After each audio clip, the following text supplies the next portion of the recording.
आप मानो जन्म के बबुआ,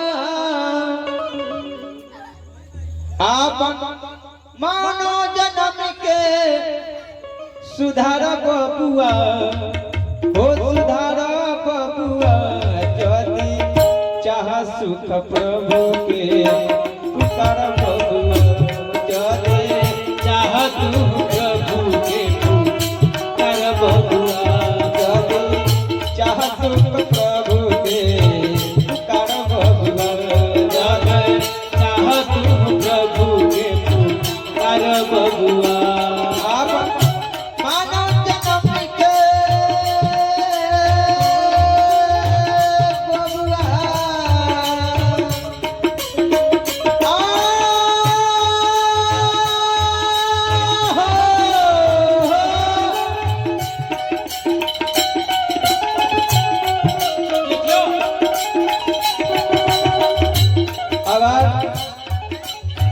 जीवन में कुछ करे के बाद प्रभु से ध्यान लगावे के पड़ी, तबे कुछ प्राप्त हो। आज हम इतना गाओ तभी बजाओ तभी सब उनके कृपा हो। आप मानो जन्म के सुधारो बबुआ, यदि चाह सुख प्रभु के पुकार बबुआ,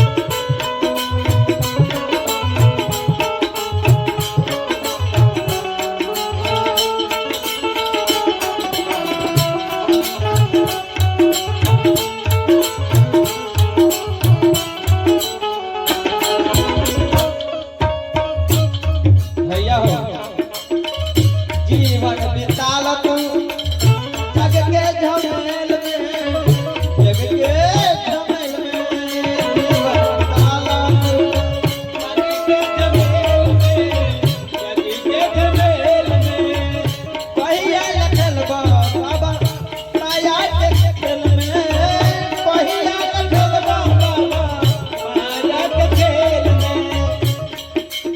अगर जीवन बितावे के बाद थोड़ा सा माया से अलग हटे के पड़ी, कहियो लेके छोड़ी ना छोड़ी ना, तो हमने जला गाज बनी सब, अगर बात रही तो ना मिले। कभी बता रहा जीवन बिताल तू जग के झमेल में, जग के झमेल में, जीवन जग के झमेल में, जग के झमेल में, पहिया लखल भैया माया के खेल में, पहिया लखल भैया माया के खेल में। थोड़ा सा मन में विचार करें, मानो जीवन का कहानी, तन को मन में विचार, तन को मन में विचार करो बबुआ, यदि चाह सुख प्रभु के पुकार बबुआ, यदि चाह प्रभु के पुकार बबुआ, यदि चाह सुख प्रभु के पुकार बबुआ, यदि चाह प्रभु के पुकार बबुआ।